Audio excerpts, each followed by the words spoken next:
back to Artist Talks at Sankofa Studios, and today we have Chicago's own Patric McCoy. Uh, Mr. McCoy is a retired environmental scientist in the Air and Radiation Division of the U.S. Environmental Protection Agency's regional office in Chicago. That's a mouthful. He has a he has a BA in environmental science from Governor State University. An MA in environmental science from the Governor State University, and a BA in chemistry from the University of Chicago. Mr. McCoy has been collecting Black American art for more than 40 years and has a collection of over 1,000 pieces of art, as you can see, many of which were done by Chicago-based artists. In 2003, he co-founded, and tell me if I'm pronouncing this correctly, Diasporal Rhythms? No, Diasporal. Diasporal Rhythms, a not-for-profit 501c3 arts organization comprised of informed and passionate art collectors from Chicago's African American communities. The organization promotes the collection of art by living artists. I love the ring of that. That makes my heart feel good. How you doing there, Mr. McCoy? I'm doing fantastic right now. I'm feeling really good. Feeling really good. Thank you. Even though this pandemic has really just put a squash on all my activities, but I'm feeling good. Yeah, that's good. That's good. I'm glad to see you in good health. Yep. So tell me a little bit about the neighborhood that you grew up in Chicago. What was the culture of that community like? Well, I grew up on the south side of Chicago. I was born in 1946. So I was one of the first baby boomers. And so I was born into Chicago, post-war Chicago, which the Black community was in a very, very tight band. It did not have the ability to move. We didn't have the ability to move out. We were restricted and segregated into a very small area, very, very dense.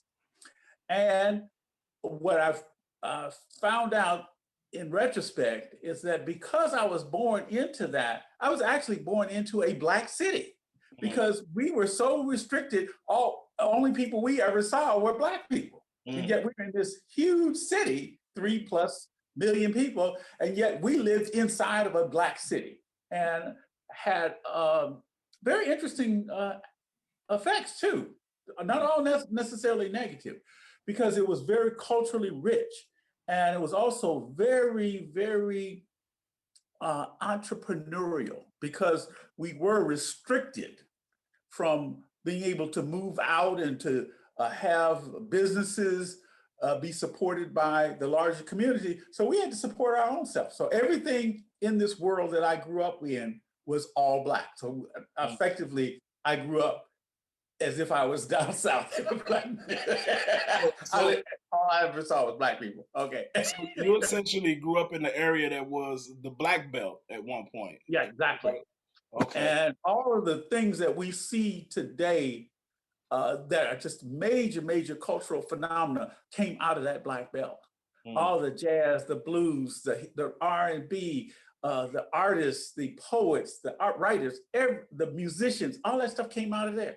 Absolutely. All of these people, they were all in our neighborhood. I saw people, now I look back on it, and I was in the neighborhood. I saw these folks that are now recognized as really stellar people, really important historical features. They're walking up and down the street. Dick Gregory lived around the corner from me. It's just all kinds of stuff.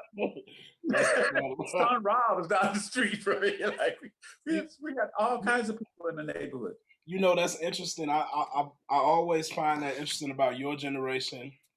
My mother's from the same generation that you are from, and I think sometimes, wow, you walk down the same street that Sam Cooke walked down, exactly, or Curtis Mayfield and all these different people used to come to Chicago and they stay right there in that neighborhood, and I just find that very interesting.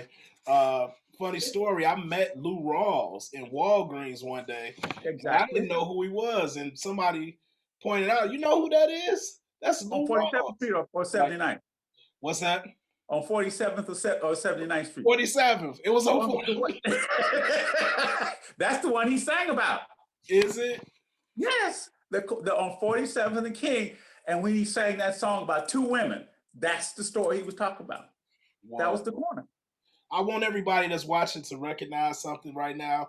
I have a pen and a pad of paper right here. So I'm taking notes, and as we continue, I recommend that you take some notes because this brother he's a beacon of light and a historian as well, in my opinion, as well as a great art collector. So, were you interested in art at all as a youth? I was, but it was because I was born into it. Mm-hmm. My father was a very frustrated artist. It was a Renaissance man, really. But he was an artist. He was a painter, a photographer. He was a designer. He built all the furniture. He was involved in the electronics back before people were getting into it. They did all that stuff. He was well read. We had the world books in our house, and we lived in 2 rooms. We had a 2-room apartment, little bitty 2 rooms, but it was filled with art.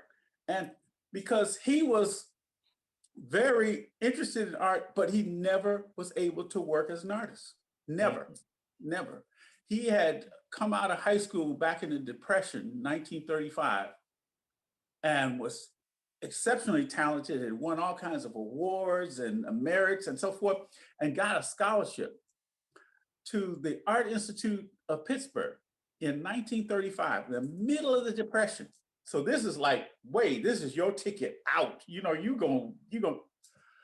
A month after they sent him the letter, they sent another letter saying, we can't let you in here because you Black. Oh boy. And they just snatched it back, no compensation, no consideration, whatever. So he never went to school. He never got any training in art outside of high school. And yet he had all this ability and talent, and our house was filled with it.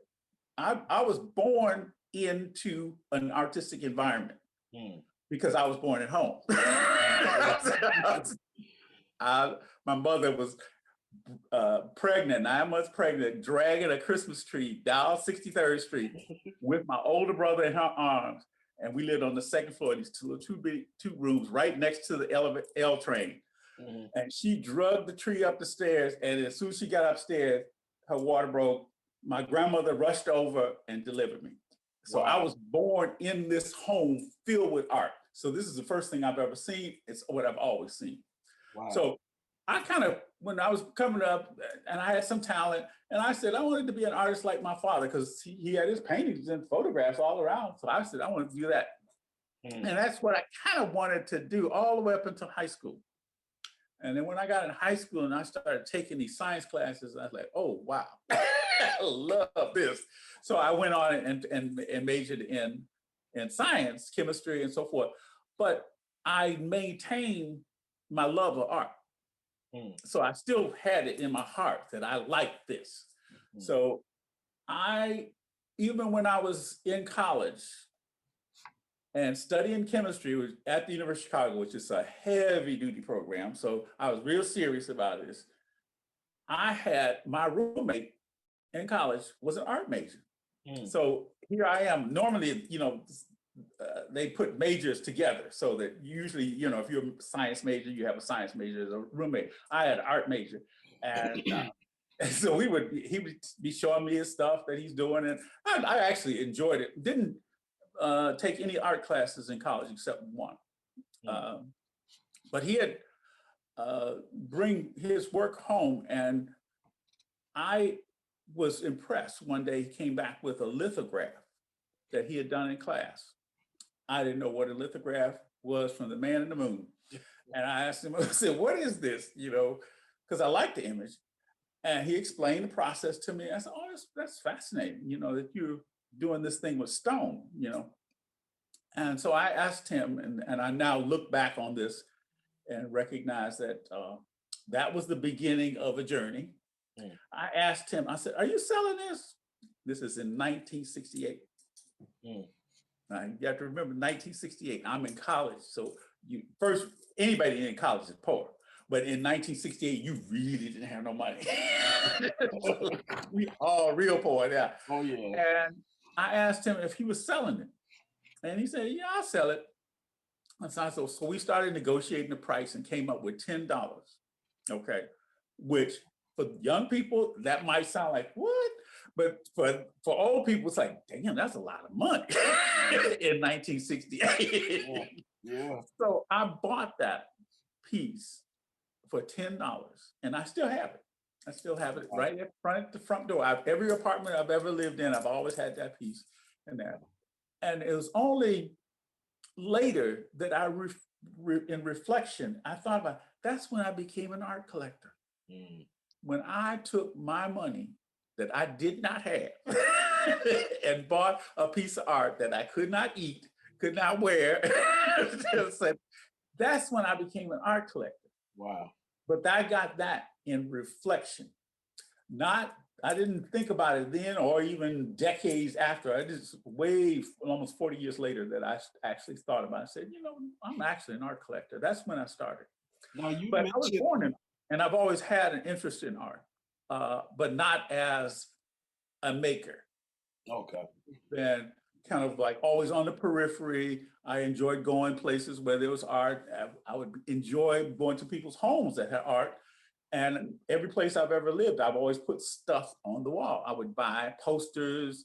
Back in the day when we had our fists in the air, the Black Power, I had put that stuff on the wall. I always had art on the wall. There's the concept of a space that I live in with nothing on the wall is as foreign as can be. I have to have something that is speaking about who I am and who my people are and so forth, because that's what I've always seen. So you said that in high school, you developed this interest in science, because we're not just going to glaze over the fact that I'm also talking to a scientist right now. What? Tell me about your experiences as an environmental scientist, and what led you down that path, Chicago public school system, to being a scientist. Okay, where does that come from? That's interesting because I went to Inglewood High School. For those who know anything about Chicago, Inglewood was in the 60s was one of the worst schools in the city. It was right off 63rd Street. The gangs, the gangster, which has gone on to become the Gangster Disciples, and then the Blackstone Rangers were on the other side. So it was an interesting place, but at the same time, it was an absolutely good school. Is that the Black people that came out of that school during that time period have just gone on to excel and everything, which to me is a statement about a lot of the prejudices about Black community and society, is that we tend to buy into somebody else's determination of what is good and bad for us. Because I left Inglewood, which was when 1964, and I graduated. I left Inglewood and went to the University of Chicago, which was one of the best schools in the country. And Inglewood was the worst school in the city. And I finished. I graduated from the University of Chicago. Wow. Coming out of Inglewood. My first year at the University of Chicago, they hooked me up with a roommate who was a chemistry major. And he was from the Bronx High School of Science, which was at that time the best high school in the country for science. He didn't finish the first year. I did. Wow. So I feel like sometimes we get caught up in believing what other people say is good or bad for us, and not seeing that, no, we got it going on. Yeah. We had some exceptionally good teachers in my school. And so I got a good education that allowed me to finish one of the best schools in the country, even though I was coming out of school that was designated one of the worst. Wow, that's a powerful testimonial. It is. I had a mentor years ago. He used to say that. He said, "You like strawberries? They started in the dirt. You like bananas? They started in the dirt." He used to always say things like that to say, right. never take the woe is me attitude because you're this kid from the South Side of Chicago growing up. That. Like, listen, what they think is a bad thing was perfect fertilizer, perfect environment to cultivate a scientist. That's how I got into the environmental science. Is that after I finished the University of Chicago, I was kind of unsure of what I wanted to do. I recognized I didn't want to go and work in the lab. And so I decided, let me look at teaching. And so I got into a program, and they had, I had to do an intern. So I let me go back to the high school that I graduated from. So I went back to Inglewood and I did my intern teaching and loved it. I mean, I was in seventh heaven. I was having so much fun. Uh, Sometimes I would even forget to cash my check. I'd get paid and wouldn't leave the check. I had a ball teaching chemistry at Inglewood for 2 years. And all of a sudden, I got transferred after 2 years, transferred up to the north side to a school that did not need me. It was one of the better schools in the city. And they were doing this integration of the faculties. So they took the better black teachers from the south side and sent them up to the north side and took the worst, you know how they go. Yeah. So after 2 months being there, then they said, we've got more teachers than we need, so we're going to lay you off. So all of a sudden, after graduating from the University of Chicago, going teaching for 2 years and loving it, I'm unemployed. I don't have a job. Okay. I was out there getting welfare and stuff.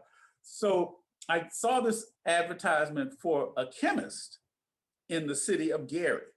They needed a chemist for their air pollution division. Gary, Indiana, right?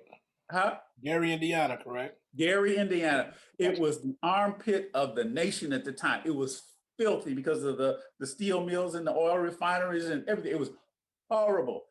I knew absolutely nothing about environment or air pollution. I think I could spell it, but that was all. And I said, well, I got to have a job. So let me go apply for this. And so they saw the University of Chicago. They said, oh, yes, we'll take you. So I got this job, didn't know what I was doing. And I got into it. And then I started finding out, this is kind of hip. This is kind of cool. Because it was a new field. This is like in the early 70s. The environmental field had just started. In fact, there was no prior classes in colleges or anything on it because it was brand new in 1971. So I was not at a disadvantage in a sense of being I didn't study this subject. Nobody had. And so, being a quick study, I learned that stuff, and also not being afraid. I will ask anybody and challenge anybody, anything. And that was one of the qualities of the environmental field because it is now pushing against industry. So people have to be aggressive. You're trying to get industry to change their behavior. Mm-hmm. That's perfect for me. I love that kind of stuff. And so I started recognizing I like this. And after a couple of years of work in Gary and get my feet, you really get your feet wet in Gary because that was absolutely a filthy place. I decided to go back to graduate school and study this new field of environmental science. Got into it and really got excited, and then quickly got catapulted into a job with the Environmental Protection Agency, and in a aspect of the environmental, which was about enforcement. So I became a environmental policeman again, perfect for my personality. I love going after those people. So I spent 30 years in the field, became a national expert, went after some of the biggest Fortune 500 companies in the country, and got a lot of changes that all of us are now experiencing the benefits of getting these companies to make their changes. So I feel good about that aspect of my life, but all during that time, because after I got the job and it was pretty good salary, I was still buying art. I was buying art all the time. I was always going to art fairs and see artists or go to the museums and so forth. And people would always say, well, you're an art collector. And I said, nope, not an art collector. I would be adamant that I was not an art collector. I'm just buying things that I like. No, I'm not an art collector. I just see things I like. That's all. That would be my statement. I had at that time maybe about 500 pieces of art. Like I ain't no art collector, okay. So you told me what kind of inspired you to get into collecting art and where you started, but tell me the importance of the Black American art collector? Why is the Black American art collector an important figure in the world of visual arts today? Well, it goes back to what I just stopped with, is that we tend to deny it. I denied it for 20 plus years. Mm. We deny our activity, our involvement, our engagement into this aspect of the culture.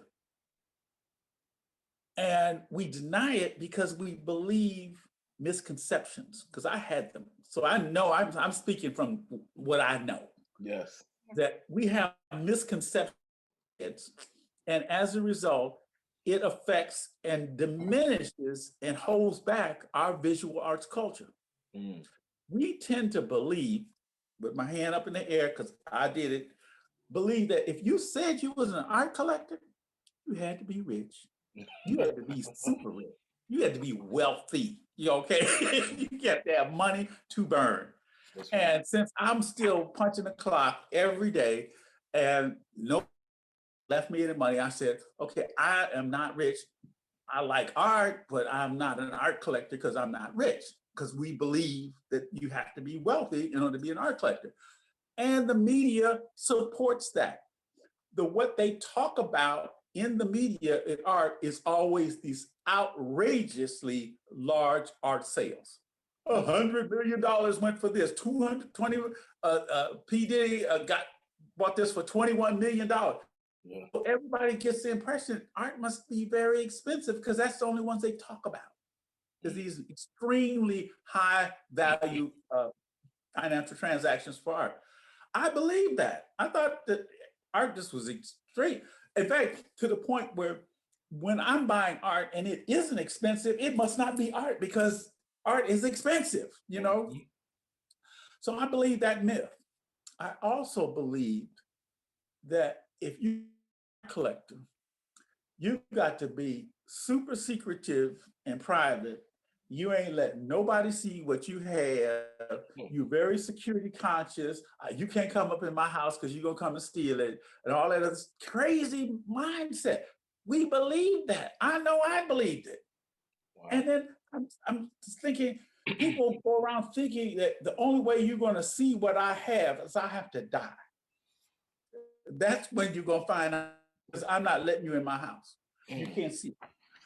And being a person that is very social, I don't know if it comes across on this call, but I love people. And I love having people over, socializing.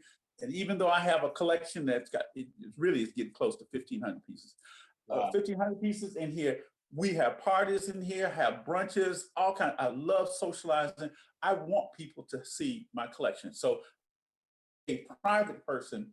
So I was always had in conflict that I thought you had to be a very private person to be an art collector.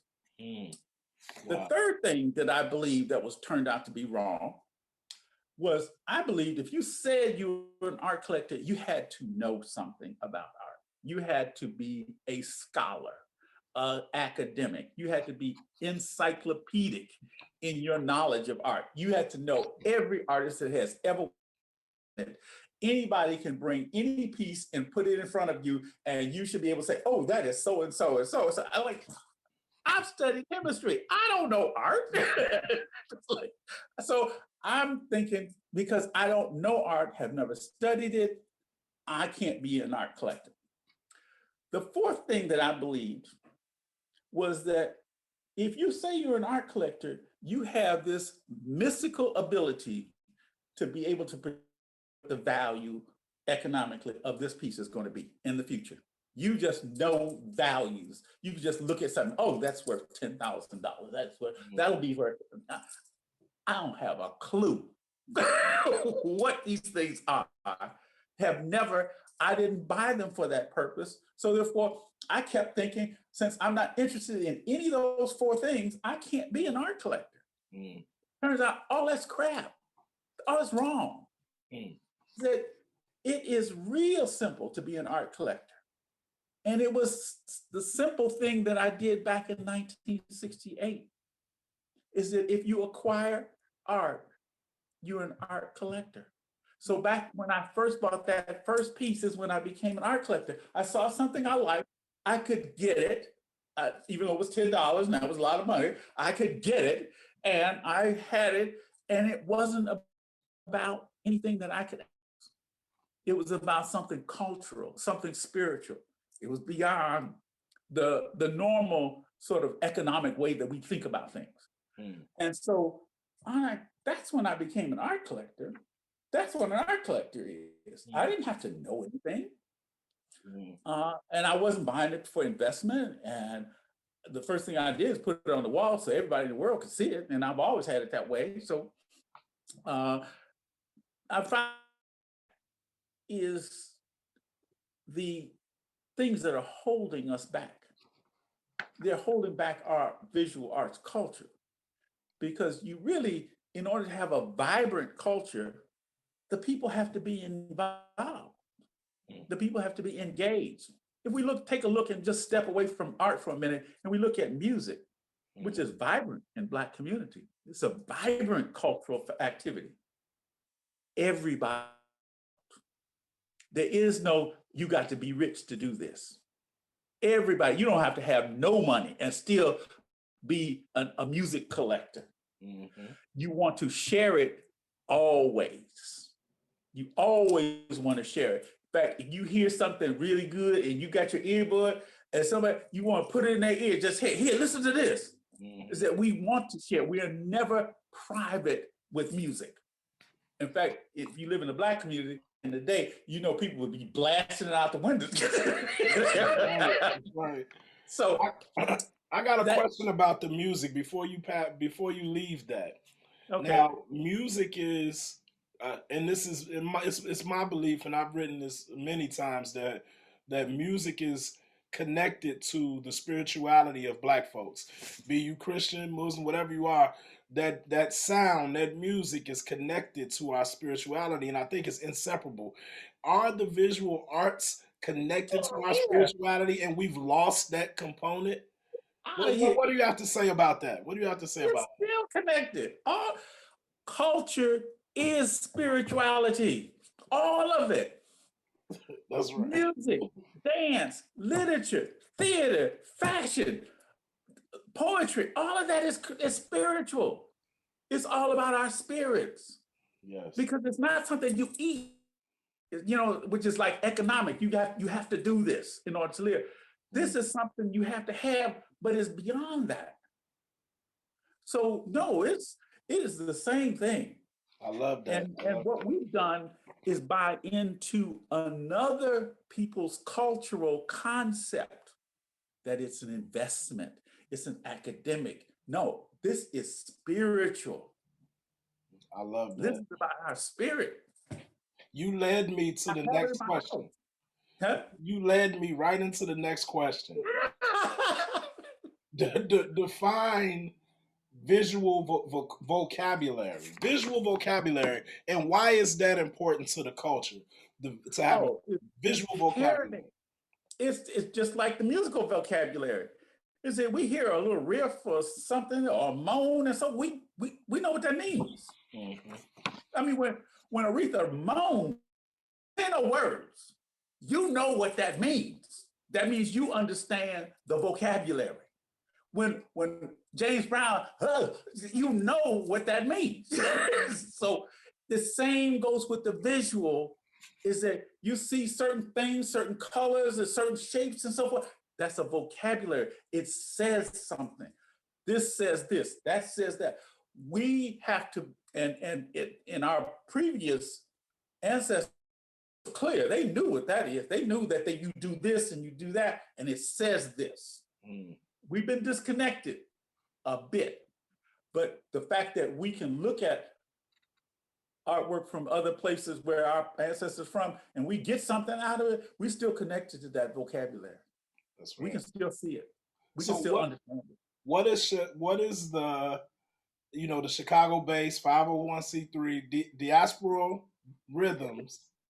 Why is that organization important, and how can that model be spread across the country to other cities? How can everybody get in on this idea that Chicago? Because I look at it like Sam Cooke gave birth to all those other great R&B legends that came after him. And I think the same way he came up in Chicago, there's an arts tradition. It's not all Harlem Renaissance. There's an arts tradition that came up in Chicago.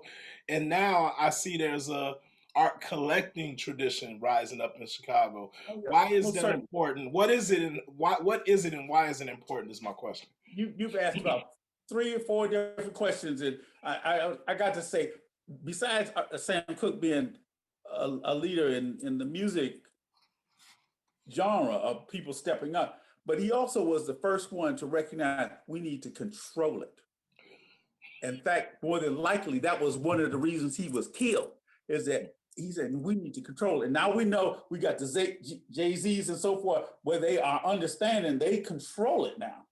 Not just we gonna make it, but we gonna control it. All right, diasporisms.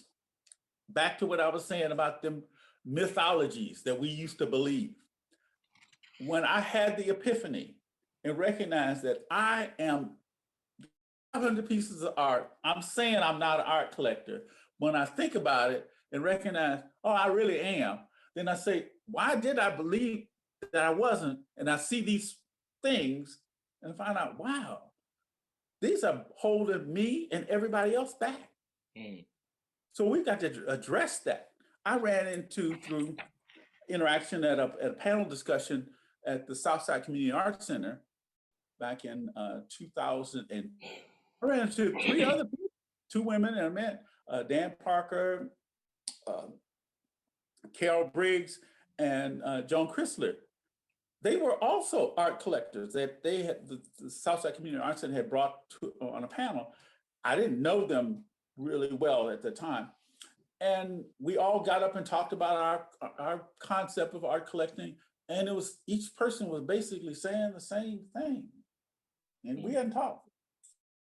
And all speaking about how they were collecting art from artists that were in our community, that were under-recognized, that the larger art scene in Chicago didn't even know anything about these. And these artists are phenomenal. So we're all talking the same thing.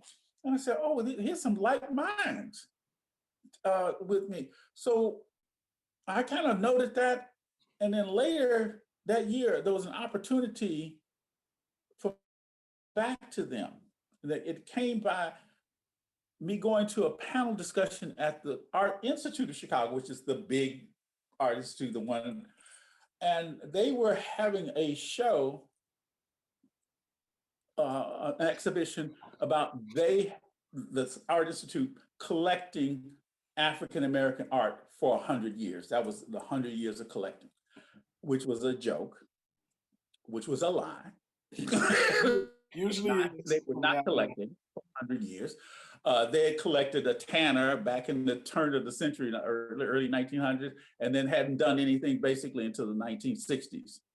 So they hadn't been collecting for 100 years. So at that panel, they had all the big names that we now know today: Daoud Bey, Kerry James Marshall, blah, blah, blah. All these, they were just, they had bought their work and had them in their collection. They had a panel. I went to the panel session, and they got up, and most of them talked about the Art Institute like a dog. I mean, I was sitting in the audience like, I can't believe they said that, because they talking about it like so bad.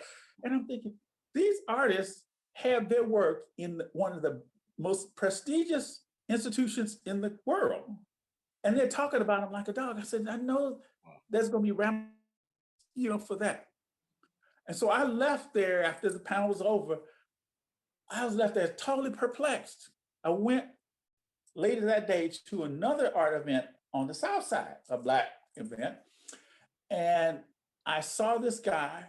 He had been in the audience earlier that day at the Art Institute. And my friend said, oh, he's an art critic. He's a Black art critic. And I said, oh, we had one. So I went up to him and asked, I saw you there at the Art Institute earlier today. I didn't know what was going on. Why did these artists talk about the Art Institute so bad? And he said, oh, there's no harm done. There's no harm done. He said, art institutions and museums and so forth, they don't pay any attention to what artists say. He said they only listen to what collectors say. It was like a light bulb went on in my head. Oh my God. If we're going to speak our art culture, we have to speak as art collectors, not artists. Nothing wrong with being an artist, is that you're going to get the biggest impact. People are going to listen to what you say and give credence to it because you collect it, not that you make it. And I'm like, oh. So I went back to those three people. I said, we need to form an organization. We need to form an organization that promotes art collecting in the African-American community for our artists, and people will listen to us. And guess what? That was 18 years ago. They are. Wow. And it takes a while, but eventually they come around because they are recognizing that you are the actual spokespeople for the visual arts culture. You are the ones that are investing in it. You are recognizing it. You are the ones that are giving it value from your activities.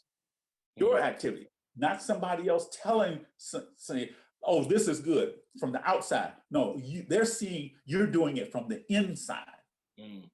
You are validating your own culture, which everybody does. They validate their own culture. They don't have to wait for somebody else to validate it. They validate their own culture. You don't have to wait for somebody to tell you next to you is good. I can see it. It's next to me because I bought it. That's why. That's why I got it. So we formed an organization back then to promote art collecting, to dispel those myths that I just talked about, those four, and to get more and more people to recognize you can't sit on the sidelines. You have to be a person that is investing in your just like you invest in your musical art culture, just like you invest in your literature culture, just as you invest in your fashion culture. You invest in that. And as a result, people recognize that you're good at this and that what you have is good. So we have to invest in our visual arts culture. We have to do that, not somebody else.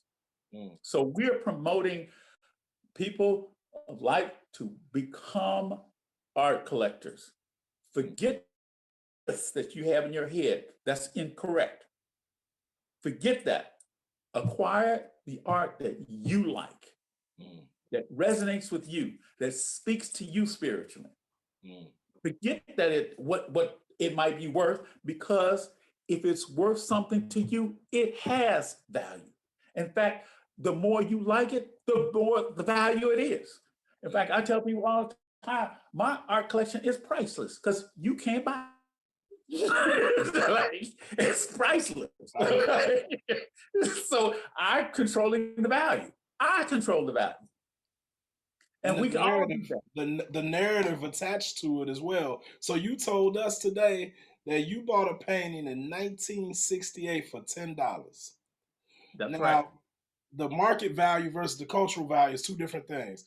Now, the fact that you have this massive collection, were in the forefront of starting this collecting organization, who you are as a scientist and your whole story, going back to the Black Belt in Chicago, all of these things as a part of your narrative makes that painting substantially more than $10 right now, just because of who owns it and the struggle in the triumphs of your life are now forever connected to that painting. So. That's right. So somebody couldn't come to you and say, "I'll give you $100 for this." But also, you're missing another aspect of it, a whole other dimension.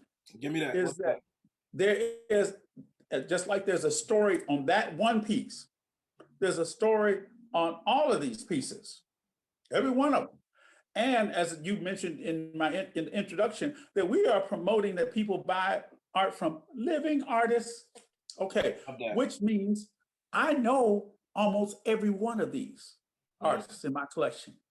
I know them more than just like, oh, I gave you a check. Is that I know them. They all have stories, and artists have some really interesting stories. They live some interesting lives. And so I am a collector of the stories. So I become like a historian and a cultural artifact. So everything in relationship with each other has another whole dimension. Mm. Oh, this piece was done artist and he had a beef with this artist over here. Is that I know that. In fact, this piece is associated with the beef that they had. It was dedicated to this fight that they had. I know that. That's what we are doing. We are creating our own art history, our own significance. We're doing that, not letting somebody else decide, oh, that looks like so-and-so's style of work that was done back in the 15th century. No, I don't care about that. What's happening right now in our culture? This That's is what's going on. So speaking of what's happening right now with COVID and everything happening, how has technology affected the world of collecting art, of buying and collecting art? Negative impact or positive? I'm going to say it's a mixed bag. It's that there is the ability to see more because you can't go to places, and so you have a push to see things on this social media platforms. So you get to see art in from different places that you would not have seen before. We would not. My ability to see artwork that's being made in different parts of this country has been increased because I would be going to art shows. They're going to be here in Chicago, so I tend to see that.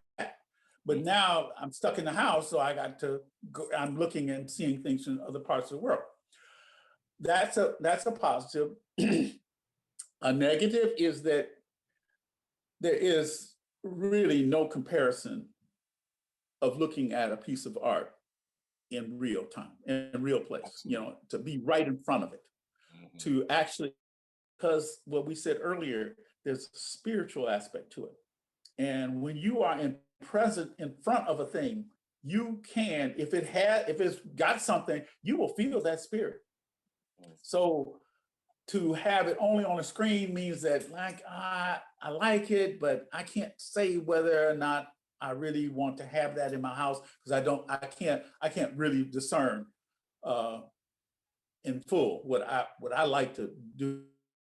Because usually when I see something, it's almost instant. I like that. I want that.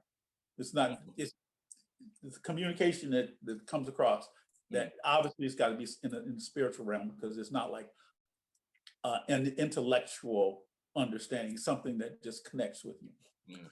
So I think that's a minus, but it hasn't stopped me. I've since this year, I've acquired easily 20 something pieces during the COVID period. Some really interesting pieces too. I was kind of shocked that I would do that. I like to point out to the people who have been listening to these artist talks that Julian Williams, somewhere in those paintings behind him, there's a couple of Julian Williams originals there too. Ain't a couple. It ain't a couple? Not a couple. Not a couple. I got easily 60 pieces of his work. I've been following easily 60 pieces of his work. I've been following him from way back. And again, this is what I believe that what happens when you really become an art collector in our community is that you collect artists.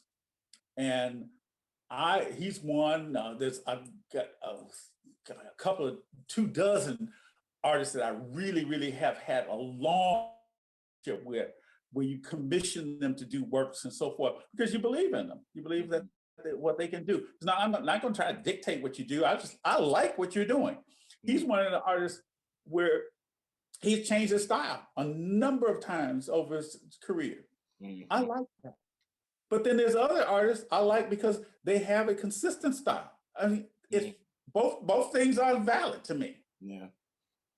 So So But now, y'all, so everybody, you're going to see a link at the bottom here on the bottom of the screen to the organization. It's a 501c3. Please go if you can. Check them out. Donate. Follow. It's a subscription based organization as well. You can subscribe on the website. yeah, Great website. Great artwork. They have yeah, events. yeah, Really good photos and everything on the website. It's a yeah. great situation. Makes me homesick and made me want to get back to Chicago so I could go visit. But Oh, yeah. we're gonna move into because we're gonna close soon. But this section I call it rapid fire questions, but I don't want these to be rapid fire answers because you got a lot to offer, and I want to get as much as I can. But I'm gonna say a name, and you tell me what these individuals mean to you and Okay, why they're important, if they're important at all. So the okay. first name on the list is Jean Baptiste Point du Sable. Whoa, whoa, whoa, whoa. This is one of my heroes. That's cool. Jean-Baptiste Ponte-Sable. He is for those who don't know, he is the founder of the city of Chicago. And was originally from Haiti. He's African. We would call him an African American today. He was from Haiti. He came up this area, which was wilderness in the 18th century, the mid 18th century. He came from Haiti to New Orleans, then came up the Mississippi River to St. Louis, and then St. Louis was a real outpost town back then in part of the French part of the world.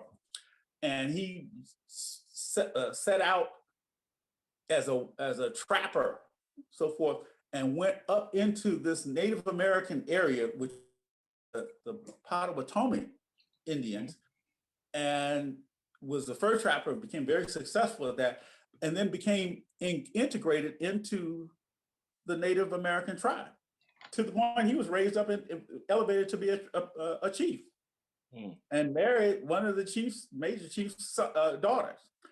So here he is, a multicultural Black man during the time that Black people are being enslaved in Haiti, the beginning of the Americas, the United States, the English colonies, all in the French territories and the Spanish territories. He is a Black man moving around freely into whole and doing things. He comes into this area, into Chicago in the 1770s, 1780s, and he establishes, with the assistance of but he actually did so much work for the Native Americans. They gave him this area. They gave it to him because of his import, to the point that the English and this new country called America, they didn't like him at all because number one, he's a Haitian, and by the 1790s, the Haitian Revolution. They looking at him like, who is this? Is he a spy? Is he trying to? But he had developed a whole trading spot right at the confluence of the Chicago River and the Lake Michigan. Nobody had prior ever used that place to live because it was not a good spot. It was kind of swampy, but also historically between the Native American nations, because there was a bunch of them, the Potawatomis, the Illini, and the other Ojibwe's and so forth.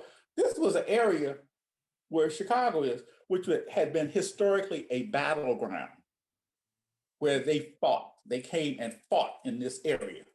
So of course nobody would want to live there. Because you don't know, somebody be coming from the west, from the east. Right. So they gave him this land, and he decided to create a settlement and built this huge compound with all kinds of industry. Most people think of him as being kind of like a woodsman with a little cabin and so forth. No, he had a huge facility, all kinds of bakery and stables, and he was huge. And people coming from all parts, all the way from Canada, would stop in his to get meat provisions and so forth. So he became a major player, to the point that the Americans, as they were starting to come further and further west, they kind of recognized they had to deal with him. So they, in fact, they arrested him at one time and took him to Michigan and had him working as in a camp. He was so good, they eventually gave him charge of the camp. I mean, he was just really a good person. In 1800, this is after he's created the settlement and all this stuff is booming, he decides to leave. And he leaves kind of abruptly. And the reason we know that, because he had a deed of sale dated in 1800. And in it, they list everything he owned. What we find out is that the Americans into this area, one of the primary ones was John Kinsey, who was a slave owner. So, you know, he and DuSable ain't gonna hit it off no kind of way. Black people are supposed to be slaves, not running stuff. So DuSable basically leaves the area, sells his property to get away because he sees that the situation is changing. The whole environment, people that want to have slaves are coming into the area. So he sells his property. In this deed, they list everything, all the way down to the number of pigs and how many nails he has and so forth. And in that list, it's listed he owned 23 paintings in 1800, which meant he got them before 1800, when this was a wilderness. And I'm thinking, wow, he was an art collector.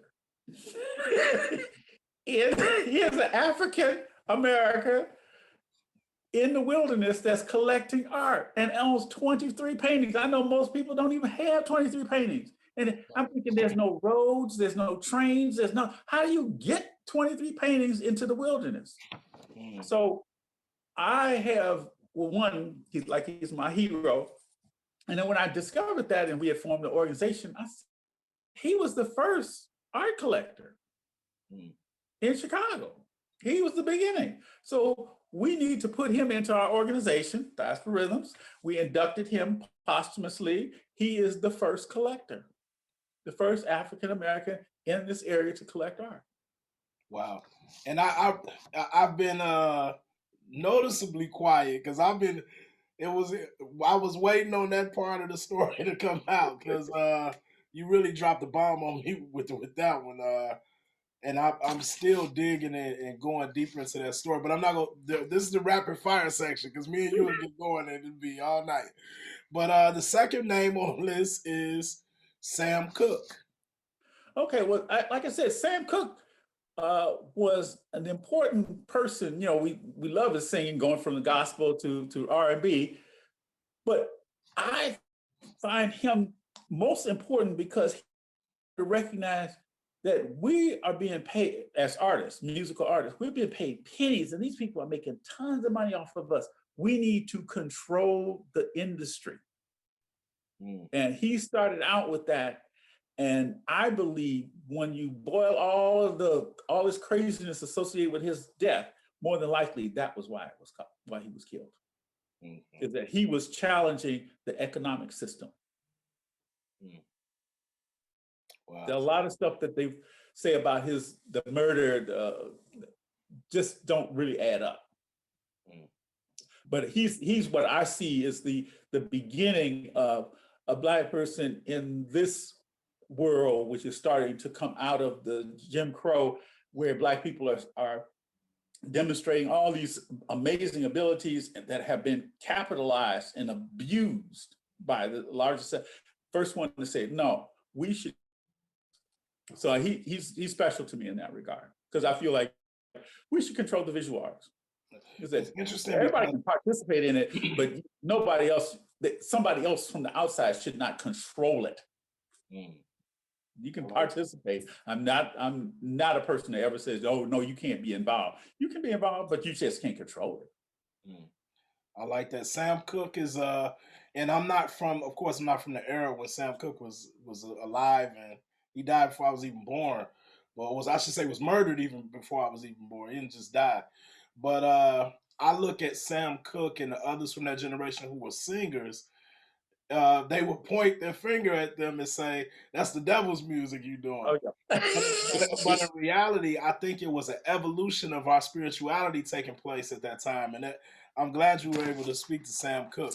Okay, all right. You know, my mother would say, "Ain't nothing new under the sun." What was devil music back then? We're hearing the same statement about rap. We heard the same statement about funk. So it just nothing changes. It just keeps going, and it just becomes applied to another cultural phenomenon that Mhm. comes up from young people. And the last person on the list for rapid fire, then we get to our last question, is Jacob Lawrence. What does Jacob Lawrence mean to you? Uh, Lawrence, he's one of the artists that became um, recognized as an important artist back in the 60s and 70s and 80s and so forth. Um, that sort of second wave of important artists in the African visual arts culture, African American visual arts culture. But what he represents to me is a lesson, because I was uh, beginning my whole art collecting career in that time frame that his work was within our community was starting to be recognized as important, because he was speaking about issues of our culture during the Black Power movement. Mhm. And the reason I say call it a, because I didn't get any. Mm. And it was just around all the time. And it would have been a little bit of a stretch, but not a big stretch financially. And so it was a lesson. His work and some other from that time period, Romare Bearden and so forth, is a lesson, because I didn't make an effort, even though I liked it, and that I didn't make an effort to get it. And so uh, it's a lesson that to me it says, when you see something you like and you can get it, get it.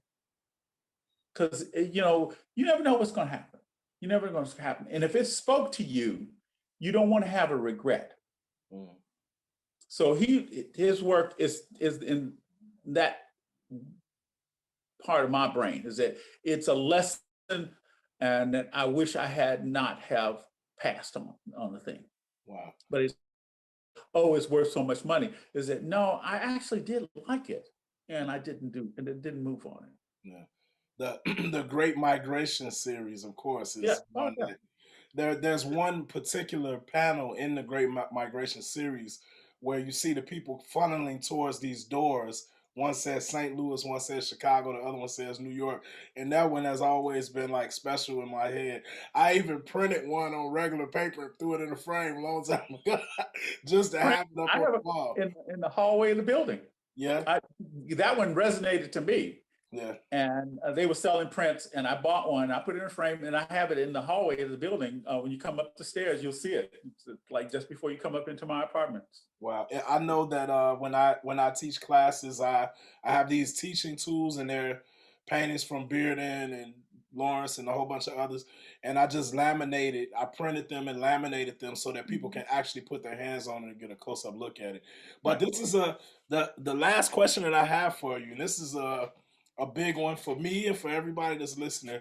Uh, what bit of advice would you give to both artists, black artists, and black collectors, or would be collectors, that are interested in starting this process of becoming collectors? I know you said to start just by buying what moves you, but to become a serious collector, There's no distinction. there's no distinction. I Is love it you're a collector or you're not? What makes it more serious? Because white person says you're serious? that. Well, let me let, let, let, Serious? Let me give my distinction about Okay. serious. Oh, and I agree with you. There is no distinction. I agree with you, but I do say this: when you go to a paint and sip, and I'm talking to everybody, Mhm. you go to a paint and sip, and you do something real quick while you drink it, sip your wine, and Right. that painting ends up in the closet, on the floor in the basement. You're not taking it seriously in regards to the care of the works of art that you have. Because I recognize that. So somebody that doesn't Wait a take minute. the Wait a minute. yeah. Wait. That you mixing modes here. Okay, straighten me out.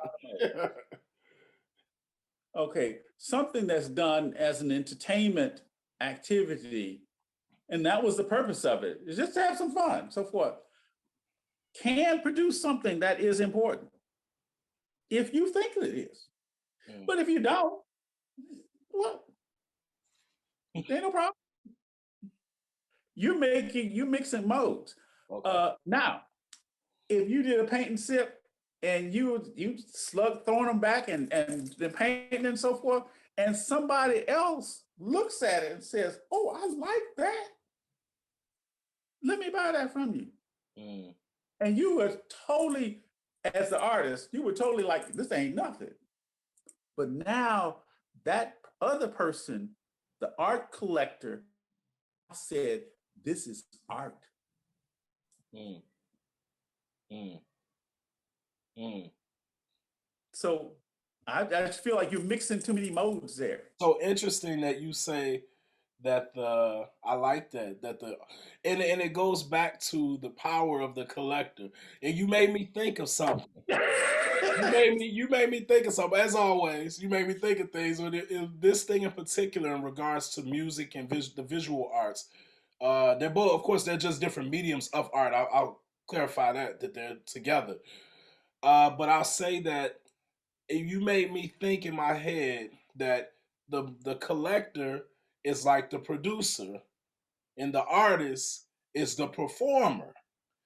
The artist doesn't necessarily have to write this song. Doesn't They play a role, but that producer and that writer make the most money from what the artist does in their work in the music world. kind of, kind of there with me. I'm going to say that both are necessary in order for the thing to become art. Hmm. Just because I'm sitting in a basement making something does not make it art, no matter how good I think it might be. Hmm. The fact that somebody has to come, knock on the door, climb, go down the steps, into, make you pull the stuff out from underneath and look at it and say, "Oh, I like that." That's when it becomes art. Mm. So I've said this to a friend of mine, and he's going to see this. I said to him, it becomes validated when you put it on that wall for everybody to see it. Is that correct? Would you say that that's correct? Not the sale of it, not the price, but when you put it out public for somebody to see That's true. Yeah, it's the thing is you're validating the it. act of being an art maker. The validation of the whole process as a visual art phenomena is when somebody else comes and looks at it, number one, and says, "Oh, I like that." Number two, "I want that." So, yes, you're right. To not just keep it down in the basement, never by anybody ever seeing you, the act of putting it out, because the visual arts is to be seen. So the concept of to show is essential, just as in music, to perform for an audience is essential. Is that I can make music out in the middle of the forest and no human ever hear it. Mm. Question just like it, whether the tree fell. Is it music? I don't know. The only person heard it is the one that made it. Yeah, that's right. So I wanna, again, thank you for being here with me this evening and having this Oh, it's been a blast. conversation. And we, of course, are going to continue these conversations ourselves. And hopefully we'll continue to share with people. Everybody, I want you to look in the description below. You'll see the link to the 501c3 organization, Diaspora Rhythms. It's based in Chicago. Great organization. Get involved. Share the link. Share your artwork if you're an artist, because I've heard from other artists that, oh, where are the black collectors? Or there they are, right there in the city of Chicago, and it's in other cities too, all over the country. We're everywhere. I even collect, so that they're everywhere now. You don't have to go that far to find them. To be honest with you. Okay, I'm can sorry. I jump in? What you say? Because that same is two sides of the coin. Mm-hmm. That same argument. People say, well, where are the artists? And I tell them, they live next door to you. They're everywhere. And so the artists, y'all have the same crazy concept. Where are the collectors? They live next door to you. Yeah. Yeah. They're everywhere. Why do we think that they are somewhere else? Mm-hmm. Come to my house and say, oh, did you go to Africa to get this? I was like, no, I went down the street. People are from Chicago. Yeah, exactly. I get that all the time too. But again, I want to thank you for having this conversation with me. Again, the link is in the bio where you can find the brother. His social media is down there too. If you have any more questions, you can reach him directly. You can, like I said, click that link, visit the website, explore, donate. Just help keep the conversation going about becoming art collectors. The brother simplified it for us, gave us 4 steps. I hope you are taking notes. If not, rewind it. And I implore you to consider those things as you move forward with your ambitions to collect. You can reach me, of course, at sankofastudios.com. You can reach me. My link is in the bio as well. You can also, down below, hit like, subscribe to the channel, because we'll continue to have these conversations about art collecting, the history of art, and all things connected to art. Who would have thought that you would have learned that Dusable was an art collector? Who would have knew that? You know, that's so we'll continue these conversations as we move forward. And again, I thank you for coming out. And anyone that visits sankofastudios.com, right now, if you subscribe, you get 10% off your first purchase site-wide. And there's some other subscription gifts available for the month of Black History, February. So we'll continue that throughout the year as well. But looking forward to the next conversation. And again, bro, I thank you for coming out. Any last words? No, that's it. I think I talked myself out. All right, brother. Until next time. Take care. Peace.